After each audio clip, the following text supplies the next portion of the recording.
I finally left my friend's place in rural Ohio. I had a 4-hour drive back home, and the GPS was taking me through a network of desolate state routes. These weren't highways with bright lights and service stations. These were 2-lane roads that sliced through miles of dark, sleeping farmland. The kind of roads where your headlights are the only source of light for miles.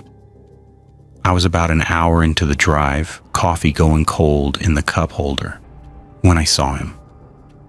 Up ahead, caught in the sweep of my high beams, was a figure walking along the shoulder of the road. It wasn't completely unheard of out here, but at this hour it was strange. As I got closer, I could make out details. He was a tall, thin man in a rumpled-looking suit, walking with a slow, almost leisurely pace. He didn't have a bag, no luggage of any kind. Just him and the dark road. I slowed down a little, my hand hovering over the window controls. Maybe his car broke down. But there were no other vehicles in sight, no hazard lights blinking in the distance. As I passed him, I glanced over. His face was pale, almost waxy in my headlights, and his eyes were fixed straight ahead. He didn't even turn his head as my car roared past. The weirdest part? I could hear him singing. It was a faint off-key humming, a tune I didn't recognize. The sound was just unsettling. I pressed on the gas, shaking my head. Just a weirdo. Nothing to worry about. I cranked up my music, trying to drown out the lingering image of the man and his strange, lonely song.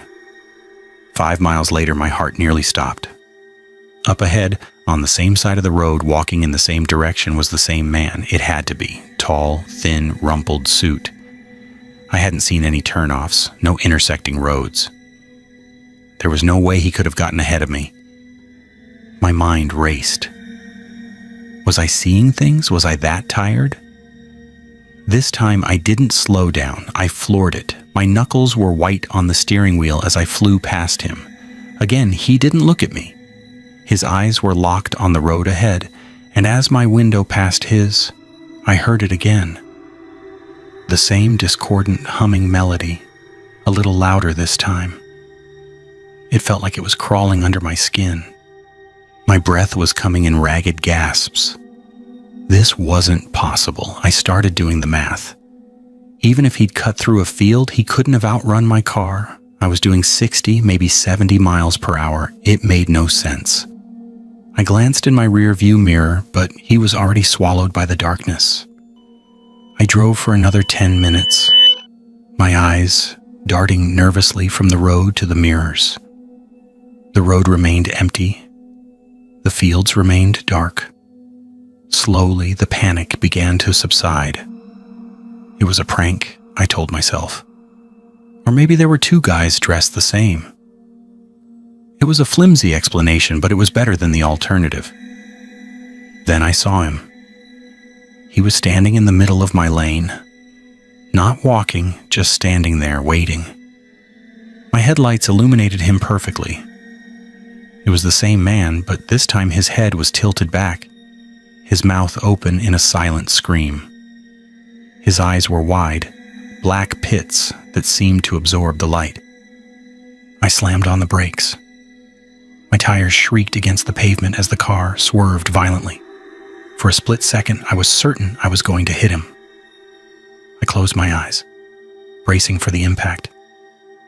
But there was no thud, no sickening crunch of metal on bone. I opened my eyes. The car had skidded to a stop, sideways across the road. The engine had stalled, and the man was gone. The road was empty. I sat there in the dead silence, my heart hammering against my ribs. I couldn't breathe. I fumbled with the keys, my hands shaking too much to turn them properly. Finally, the engine coughed back to life. Without looking back, I threw the car into drive and sped away, not caring if I stayed on the road. I didn't stop driving until the sun came up and the gray, empty farmlands had given way to the familiar suburbs of my city. I never took that road again.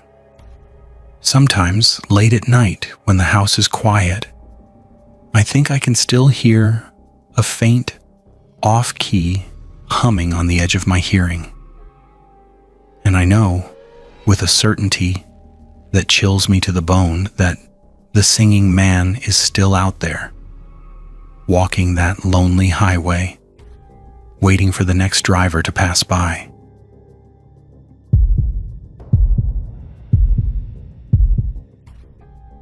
My best friend Sarah and I were on a cross-country road trip, the kind you dream about when you're in college.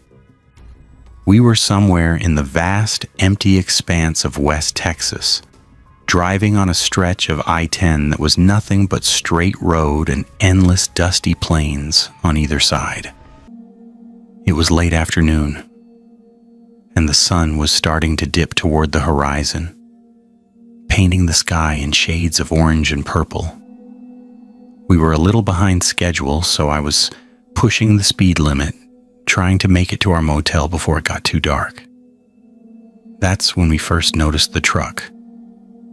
It was an old, beat-up, red pickup, the kind with rust eating away at the wheel wells. It pulled up behind us, way too close for comfort. I could see the driver in my rear-view mirror, a silhouette of a man in a baseball cap, his features obscured by the glare. "This guy needs to back off," I muttered, tapping my brakes lightly as a signal. He didn't. If anything, he got closer. His headlights were right on my bumper. Sarah turned around to look. "What's his problem?" she asked, her voice laced with annoyance. I decided to just change lanes and let him pass. As he pulled alongside us, the man in the truck turned his head. He wasn't just a silhouette anymore. His face was leathery and creased, and he was grinning at us. A wide, unnerving grin that didn't reach his eyes. He held our gaze for a moment too long before accelerating and pulling in front of us. We both let out a breath we didn't realize we were holding. "Creep," Sarah said, and we tried to laugh it off. But he didn't just drive on. He slowed down. Drastically. He dropped his speed to 40, then 35, right in the middle of the highway. I honked my horn, but he just kept his pace, forcing us to crawl along behind him. There was no one else on the road, just us and him. "I'm going around him," I said, my frustration turning into a cold knot of dread in my stomach. As I pulled into the other lane to pass, he swerved, blocking me. I had to jerk the wheel to avoid a collision. Now we were panicking. This wasn't just aggressive driving, this felt targeted. He was toying with us.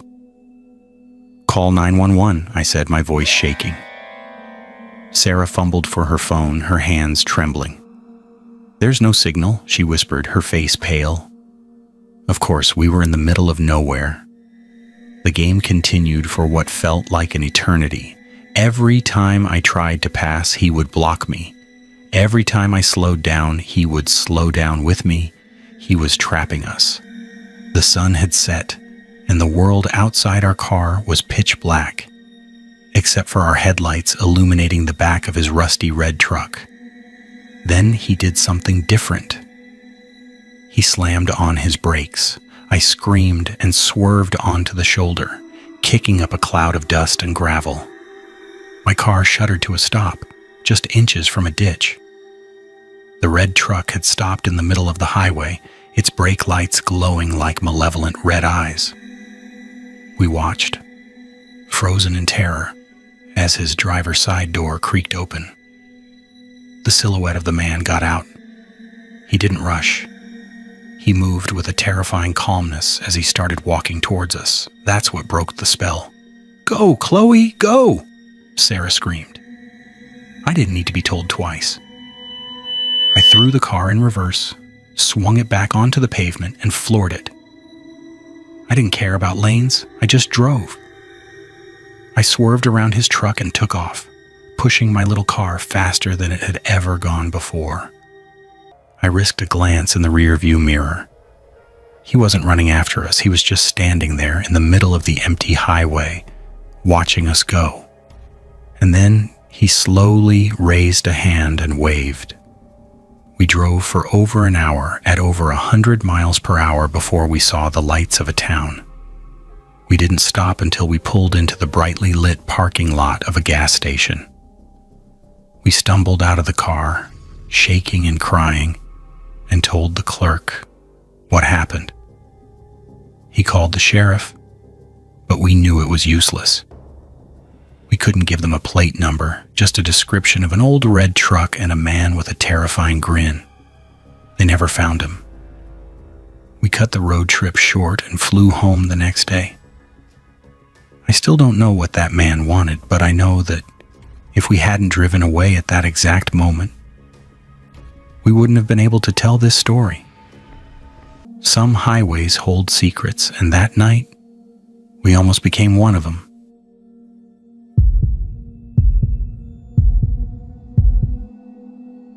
I'm a truck driver, and I've seen my share of strange things on the road, but nothing, absolutely nothing, compares to what happened on a back road in West Virginia. I was on a tight schedule hauling a load of electronics to a distribution center. My GPS, for some godforsaken reason, was insisting on a shortcut. It took me off the main interstate and onto a winding 2-lane road called Sparrow Creek Lane. The name sounded pleasant enough, but the road was anything but. It was narrow, with ancient, overgrown trees forming a dark canopy overhead, blocking out most of the moonlight. It felt like driving through a tunnel, dug into the earth. After about 20 minutes on this road, I started to feel uneasy. I hadn't seen another car, a house, or even a single light since I turned off the highway. Just the endless twisting road and the oppressive darkness of the woods. That's when I saw the sign.